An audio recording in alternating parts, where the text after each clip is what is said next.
Bonjour encore une fois mes amis, j'espère que vous allez bien et je suis de retour avec vous aujourd'hui pour une nouvelle vidéo.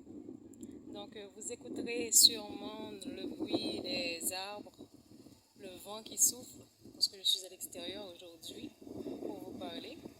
Donc nous allons continuer avec le sujet très intéressant que nous avons abordé la semaine dernière, à savoir le TDAH. Donc, je reprends pour vous la définition du sigle TDAH. Le TDAH, c'est le trouble de déficit de l'attention avec ou sans hyperactivité. Donc, ce trouble-là est catégorisé comme une maladie. Et la semaine dernière, nous avons fait une introduction à ce sujet et aujourd'hui, nous allons poursuivre au niveau des symptômes. Il n'y a pas de traitement spécifique pour cette maladie, mais toutefois, avec de la répétition, un mode de vie sain, une alimentation saine, un environnement sain et aussi l'aide des spécialistes, nous pourrons arriver à un bon résultat. Donc, j'aimerais vous faire part de 3 symptômes, mais nous allons parler d'un seul, qui est l'inattention. Il y a 3 défis majeurs lorsque quelqu'un ou un enfant est atteint de TDAH. Cet enfant a un trouble de l'attention, cet enfant manifeste de l'impulsivité, de l'agressivité, mais aussi il peut être hyperactif. Donc, normalement, pour dire qu'un enfant a le TDAH, il faut que cet enfant présente la majorité de ses symptômes ou bien la totalité. Le trouble de l'attention, ça se manifeste comment?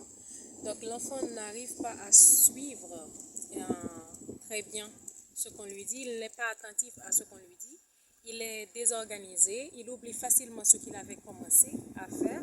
Et ce qui peut être paradoxal, c'est que l'enfant peut se concentrer sur une activité intéressante pour lui, mais dès qu'il se concentre attentivement sur ça, mais dès qu'il y a un cadre qui est mis soit au niveau des devoirs, soit au niveau des travaux pratiques, il commence à se désintéresser et facilement de cette activité-là. Et aussi, il est souvent distrait. Vous voyez? Donc, l'enfant n'arrive pas à se concentrer face aux stimuli extérieurs.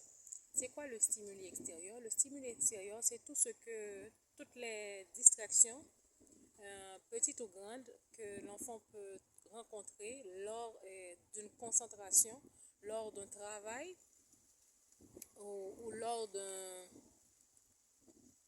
exercice quelconque. Vous voyez? Donc l'enfant, une plume qui tombe par terre le déconcentre, mais pour tout enfant, c'est tout à fait normal de sursauter face à d'autres choses qui se passent aux alentours. Mais il faut que l'enfant ait la capacité de se reprendre, de se ressaisir et de se concentrer dans les instants suivants sur l'activité principale qu'il avait à faire. Mais toutefois, pour l'enfant atteint de TDAH, c'est pas aussi facile de se reconcentrer et automatiquement après cette distraction. Donc, il est compliqué pour l'enseignant, pour le proche, pour le parent qui aide cet enfant dans le travail qu'il avait à faire à se reconcentrer parce qu'il est déjà ailleurs.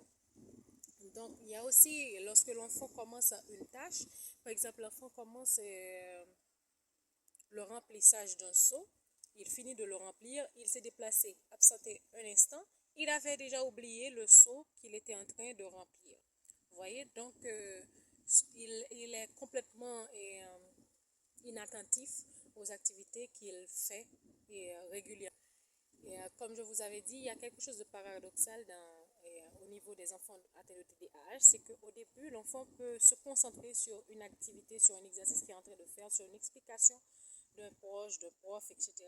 Mais lorsque, par exemple, on donne des devoirs, l'enfant n'arrive pas à se concentrer. Il s'impatiente vite, il se décourage vite. Donc, dès qu'il y a un petit obstacle, il abandonne facilement. Donc, ça, c'est le trouble de l'attention. Et des fois, les professeurs n'arrivent pas avoir la patience nécessaire pour gérer ses enfants. Les parents aussi ont beaucoup de mal, s'ils ne savent pas ce que c'est que le TDAH, ils auront beaucoup de mal à accepter cela et l'enfant pourrait être un enfant martyr tout simplement parce que il est incompris. Pour lui, il se trouve normal, mais il est incompris au niveau de son entourage et donc ça peut engendrer des accès de colère des parents, des proches, des enfants qui jouent avec lui, etc. Donc il nous faut mieux encadrer ces enfants-là, ils ont besoin de notre aide, ils ont besoin de plus de patience